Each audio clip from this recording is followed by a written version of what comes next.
Still നമുക്ക് ലാലേട്ടൻ എന്ന് പറയുമ്പോൾ നമുക്ക് എപ്പോഴും കേൾക്കാൻ ക്യൂരിയസ് ആയിട്ടുള്ള ഒരു കാര്യമായതുകൊണ്ട് ചേട്ടൻ ത്രൂ ഔട്ട് ലാലേട്ടന്റെ കൂടെ ഓൾമോസ്റ്റ് എല്ലാ സീനിലും ഉണ്ടല്ലോ.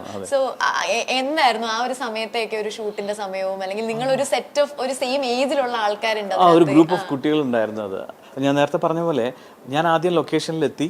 അപ്പോൾ സിബി സാറും ലാലേട്ടനും ഇരിക്കുന്നുണ്ട്. അപ്പോൾ ഇതിന് മുമ്പ് എൻ്റെ അച്ഛൻ കഥകളി ഗായകനായിരുന്നു. കലാമണ്ഡലം വെൺമണി ഹരിദാസ് എന്ന് പറയും.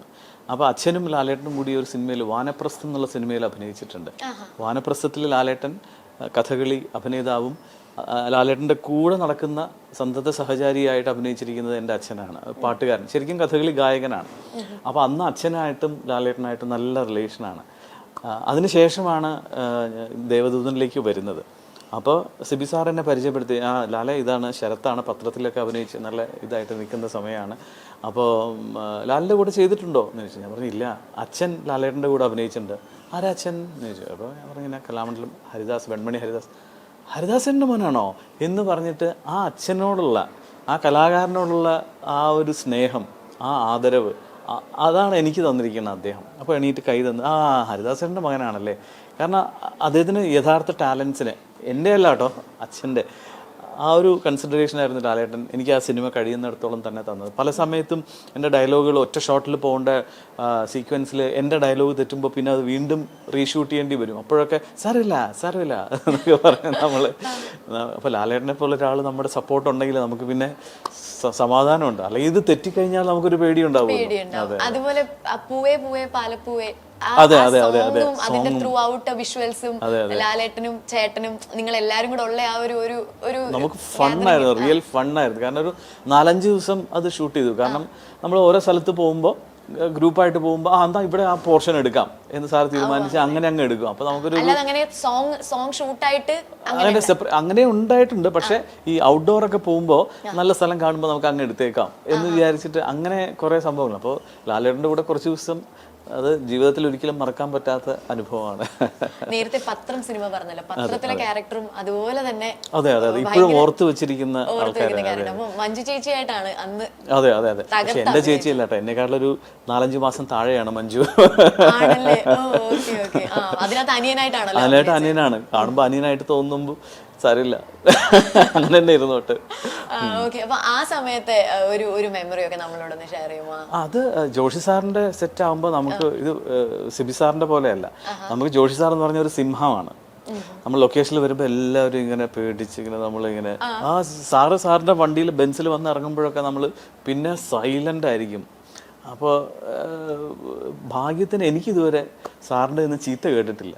അല്ലെങ്കിൽ ഡയലോഗൊക്കെ തെറ്റിക്കഴിഞ്ഞാൽ ചീത്തയൊക്കെ പറയുന്നതാണ് ലൊക്കേഷനിൽ, പെട്ടെന്ന് വരുന്നടാ ഇവനൊക്കെ.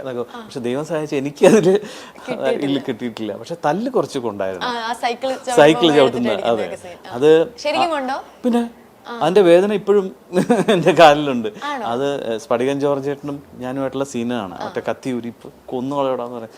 അപ്പോൾ അതിൽ ഞാൻ പറഞ്ഞു, ചേട്ടാ ജോർജ് ചേട്ടാ, എന്നെ ഇങ്ങനെ കാണിച്ചാൽ മതി, ഞാൻ അങ്ങോട്ട് വീണോളാം എന്ന് പറഞ്ഞു. പക്ഷേ ജോർജ് സാർ ആക്ഷൻ പറഞ്ഞപ്പോഴേക്കും ആള് ക്യാരക്ടറിൽ കയറി പറഞ്ഞത് തൂക്കിയെടുത്തൊരു ഒറ്റ കയറാണ്. ഞാൻ കമന്നടിച്ച് വീണ് എൻ്റെ അമ്മോ, എല്ലാവരും ഓടി വന്നു. പക്ഷെ കുഴപ്പമില്ല, മുറിഞ്ഞു എങ്കിലും വച്ച് കെട്ടിയിട്ടാണ് പിന്നെ ആ സീനൊക്കെ എടുത്തത്. 2 ദിവസം നല്ലവണ്ണം വെയിലും തല്ലുമായിരുന്നു എനിക്ക്. ഇടിയും കിട്ടും, വെയിലത്ത് കിടക്കുന്നു. അത് ഒറിജിനൽ എയർപോർട്ടും അല്ല, അന്ന് ടെക്നോ പാർക്ക് ട്രിവാൻഡ്രം അതിൻ്റെ പണി നടന്നുകൊണ്ടിരിക്കുന്നേ ഉള്ളൂ. അപ്പോൾ അവിടെ ഒരു എയർപോർട്ടാക്കി മാറ്റിയിട്ടാണ് അത് ഷൂട്ട് ചെയ്യുന്നത്. അപ്പോൾ അവിടെ ഈ 100-150 കാറുകൾ, ഒരു കാറ് വന്നു. എയർപോർട്ടാകുമ്പോൾ കാറും വേണമല്ലോ. അപ്പോൾ ജോർജ് സാറിന് നിർബന്ധമാണ് ഇത്രയും കാറുകൾ വേണം. അപ്പോൾ അത് വന്നു നിൽക്കുന്നു, ആളെ ഇറക്കി പോകുന്നു. ഇതിനിടയിലാണ് ഈ അടി നടക്കുന്നതും. അപ്പോൾ അതൊരു 4-5 ദിവസം നല്ല രസമായിരുന്നു അത്. ഓർക്കുമ്പോൾ നമുക്ക് തീർച്ചയായിട്ടും അതെ. അതുപോലെ അടുത്ത ഒരു നമ്മളിങ്ങനെ ഓർത്തിരിക്കുന്ന വേറൊരു ക്യാരക്ടർ എന്ന് പറയുമ്പോൾ കൃഷ്ണനായിട്ട് മഹാഭാഗവതം സീരിയലിൽ ഏഷ്യാനെറ്റിലുണ്ട്. അപ്പൊ നമ്മളിങ്ങനെ ഈ ഗോഡ്ലി ക്യാരക്ടേഴ്സ് ഒക്കെ ചെയ്യുമ്പോഴേ നമുക്ക് ഈ പുറത്തൊക്കെ ഇറങ്ങുമ്പോൾ പിന്നെ ഭയങ്കരമായിട്ടുള്ള ഡിവൈൻ അനുഭവങ്ങളൊക്കെ ഉണ്ടാവില്ല. ഇഷ്ടം പോലെ ഉണ്ട്. കാരണം അത് അഭിനയിക്കുന്ന സമയത്താണ്, ആ സമയത്ത് മാത്രമേ ഉള്ളൂ കേട്ടോ. പല ആൾക്കാരും എനിക്ക് ഫോൺ ചെയ്ത് പറഞ്ഞിട്ടുണ്ട്, ഞാനിപ്പോൾ ഗുരുവായൂർ പോയി കഴിഞ്ഞാൽ നിന്റെ മുഖമാണോടാ കാണുന്നത്, എനിക്ക് എൻ്റെ പഴയ കൃഷ്ണനെ തിരിച്ചുതാ എന്നൊക്കെ പറഞ്ഞിട്ട് ആൾക്കാർ, കാരണം അത്രയ്ക്ക് ആൾക്കാർക്ക് ഇഷ്ടമായി. അപ്പോൾ എന്നോടുള്ള ഇഷ്ടമല്ല, ഭഗവാനോടുള്ള ഇഷ്ടമാണ്. അപ്പോൾ അതൊരു സന്തോഷമുള്ള കാര്യമാണ്. പിന്നെ പുറത്തിറങ്ങുമ്പോൾ അമ്പലങ്ങളിലൊക്കെ ഇതേപോലെ ചില ഉദ്ഘാടനങ്ങൾക്കൊക്കെ പോകുമ്പോൾ അവിടെ തൊഴാൻ വരുന്ന അമ്മമാരും ചേച്ചിമാരൊക്കെ പറയും, എനിക്ക് കൃഷ്ണൻ തന്നാൽ മതി പ്രസാദം, അപ്പോൾ പോറ്റി എൻ്റെ കയ്യിൽ തരും, എന്നിട്ട് ഞാനാണ് എല്ലാവർക്കും പ്രസാദം കൊടുക്കുന്നത്. അങ്ങനെയൊക്കെയുള്ള കാലിൽ വന്ന് വീഴും. പക്ഷെ അതൊന്നും എനിക്കുള്ളതല്ല, എല്ലാം ഭഗവാൻ ഗുരുവായൂരപ്പനുള്ളതാണ് എന്നുള്ളത് മനസ്സിൽ ഞാൻ പറയാറുണ്ട്. അപ്പം അങ്ങനെ, പക്ഷെ വീട്ടിൽ മാത്രം ഭാര്യ പറയാറുണ്ട്, ഇങ്ങനെ ജരാസന്ധനും കംസനുമായിട്ടുള്ള ഒരാൾക്ക് കൃഷ്ണന്റെ റോള് കൊടുത്തത്. ചേട്ടൻ ജീവിതത്തിലും കൃഷ്ണനായിരുന്നു? അതൊരു വല്ലാത്ത ചോദ്യം. അങ്ങനെയില്ല, ഏത് അർത്ഥത്തിലെ കൃഷ്ണൻ എന്നുള്ളതാണ് ചോദിക്കേണ്ടത്. കാരണം കല്യാണത്തിന്റെ അല്ലെങ്കിൽ വിവാഹത്തിന്റെ മുമ്പല്ല. അങ്ങനെ ശ്രീകൃഷ്ണനായിട്ട് ഒന്നും എന്നെ കണക്ക് കൂട്ടണ്ട.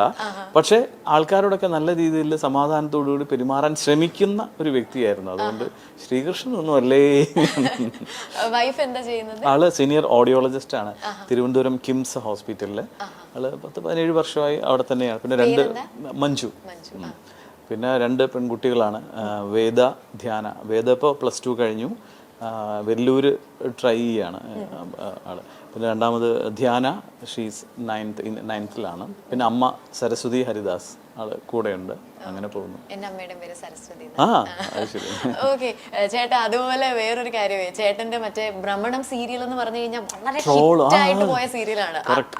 അത്രയ്ക്ക് ഹിറ്റായി പോയ സീരിയലാണ്. മഞ്ഞുരുകും കാലം പോലൊക്കെ തന്നെ നമ്മൾ ഇപ്പോഴും ഭ്രമണത്തിന്റെ ഷോർട്സ് വരും ഇൻസ്റ്റാഗ്രാമിൽ. എനിക്കിപ്പോഴും ആൾക്കാർ അയച്ചു തരാറുണ്ട് വെടികൊണ്ട സീനൊക്കെ.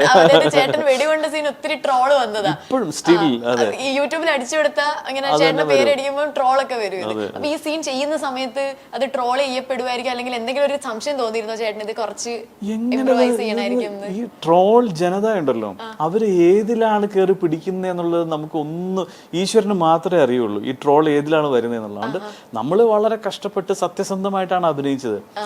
ഇപ്പൊ ജോയ്സി സാറാണ് അതിന്റെ എല്ലാം. അപ്പോൾ ജോയ്സി സാർ ഒരു ഡോക്ടറെ വിളിച്ചു. അതായത് സാർ സ്ക്രിപ്റ്റ് എഴുതുമ്പോൾ തന്നെ നെറ്റിയിൽ വെടി കൊള്ളുമ്പോൾ എങ്ങനെയാണ് ഒരു ഡെഡ് ബോഡി, അല്ലെങ്കിൽ എങ്ങനെയായിരിക്കും, അപ്പോൾ പറഞ്ഞു ഒരു മനുഷ്യന്റെ റിയാക്ഷൻ അല്ല, എന്തായിരിക്കും ആ ഡെഡ് ബോഡിയുടെ അവസ്ഥ. അപ്പോൾ 2 കണ്ണും മുകളിലേക്കാണ്. അപ്പോൾ ഇതായിരുന്നു എന്നോടും ജോയ്സി സാറ് പറഞ്ഞിരുന്നത്. പക്ഷെ എൻ്റെ കണ്ണ് മുകളിലോട്ടായപ്പോൾ ഒരു കണ്ണ് മാത്രം ഇങ്ങോട്ടായിപ്പോയി. അത് ടെലികാസ്റ്റ് ചെയ്യുമ്പോൾ കുഴപ്പമില്ലായിരുന്നു. പക്ഷേ ഇത് വന്നിട്ട് പോസ്റ്റ് ചെയ്തിട്ട് അത് ഫോട്ടോ എടുത്തിട്ട് അതിനെ അങ്ങ് ട്രോളാക്കി. എനിക്ക് 2 ആഴ്ച വീട്ടിലിരിക്കാന്ന് വൃത്തിയില്ല.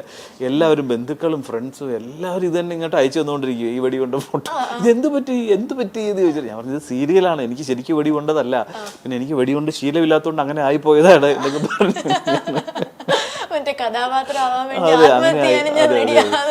പിന്നെ എന്താ പറയാ, നല്ലത് കാണുമ്പോൾ 90% ആൾക്കാർ നല്ലതാണെന്ന് പറയും. അതേപോലെ ഇഷ്ടപ്പെടാത്തതോ അല്ലെങ്കിൽ അവർക്ക് രസം തോന്നുന്നതായിട്ടുള്ള കാര്യങ്ങൾ ജനങ്ങൾ ഏറ്റെടുത്ത് അത് ചെയ്യും. അവരെ തടയാനൊന്നും പറ്റില്ല. നമ്മളത് അതാണ് പറഞ്ഞത്. 2 ആഴ്ച ഒരു ഓർമ്മയില്ല, തലയിൽ വെടികൊണ്ട പോലെയാണ് സത്യം. ഒന്നും ഓർമ്മയില്ല. ഇങ്ങനെ പറ ഒരു ദിവസം ഫേസ്ബുക്ക് നോക്കിയപ്പോൾ ഇങ്ങനെ പറ എല്ലാവരും എന്നെ ടാഗ് ചെയ്തിട്ടും ഒക്കെ ഇങ്ങനെ വരുന്നു. ഇത് എന്താണിത്, ഇത് സീരിയലിൽ കണ്ടതാണല്ലോ, ഇത് എന്താ ഇങ്ങനെ. പിന്നെയാണ് ഓരോരുത്തർ ഓരോ കഥ എഴുതിയിട്ട് ഇങ്ങനെ വരുന്നത്. അപ്പം 2 ആഴ്ച ഞാൻ തുറന്നില്ല. ഇപ്പോഴും ട്രോൾസ് ഒന്നും ഞാൻ യൂട്യൂബിലൊന്നും ഞാൻ കാണാൻ നിന്നിട്ടില്ല ഇതുവരെ. സ്റ്റിക്കർ ഉണ്ടോ ഇതിന്റെ? എനിക്ക് ഇഷ്ടംപോലെ ഉണ്ട്. ഞാനിപ്പോ അയച്ചു കൊടുക്കാറുണ്ട്.